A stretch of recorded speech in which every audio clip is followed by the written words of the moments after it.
من وراء هذا، شايفين هذا؟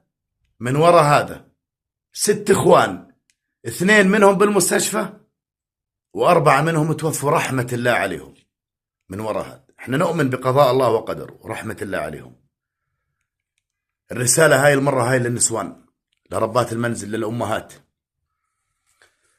والله العظيم أنا كرجل، شوفوا ما في ابن بالبيت إلا ينام والتلفون على الشاحن.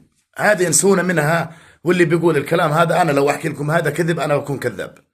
أولادي بيناموا ويحطوا التلفون على الشاحن، بس شو أعمل؟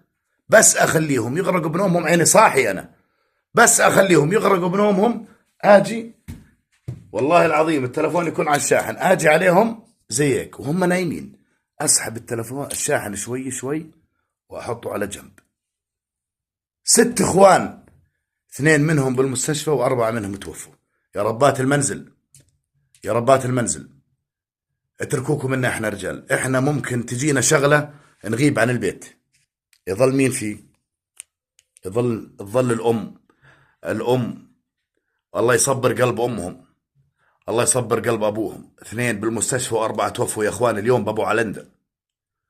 كله من وراء هذا الكلام المتداول، كله قاعدين يقولوا. حكيت مع ناس أصدقائي لي من أبو علندة قالوا والله من وراء شاحن.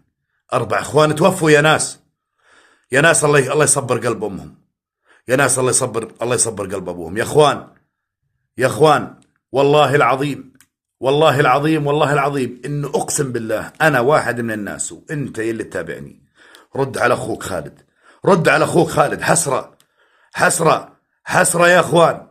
الظنا غالي يا إخوان، الظنا غالي. بنفس الوقت بدك تكون أنت عينك على عيالك قبل ما تنام، وولادك نايمين. أكيد ما في ولد اللي يكون حاط على التلفون على الشاحن، تيجي على الولد شوي شوي وتسحب الشاحن شوي شوي. لا تحسسوا، لا تحسسوا. الله يصبر قلب أمهم، وهذا قضاء الله وقدره، وإحنا كلنا نؤمن بقضاء الله وقدره. بس يا ربات المنزل، يا أمهات، يا أمهات، الله لا يحسركن على غالي، الله لا يحسر قلوبكن على غالي. والله الظنا غالي، والله ظناكن غالي وظنانا غالي، وانا اعرف قلب الام وكنت واحنا اعرف قلب الابو.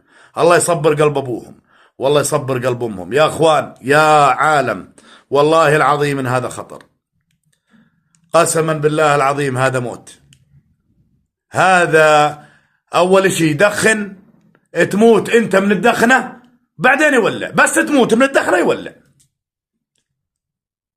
يا اخوان 4 توفوا اليوم، اخوان اطفال، و2 بالمستشفى. أسألك بالله يلي تشوف الفيديو هذا، أسألك بالله، أسألك بالله إنك تبعث لكل ربة منزل، خلي الأم تشوف إنه هذا خطر على الأولاد وخطر على البيت عامة. الله يعطيكم العافية والله يرحمهم، والله يجعلهم في أعلى درجات الفردوس بالجنة، والله يشفي 2 اللي بالمستشفى، والله لا يضر ظناكم، والله يحمي ظناكم، والله لا يلقى قلوبكم على أولادكم وبناتكم. السلام عليكم.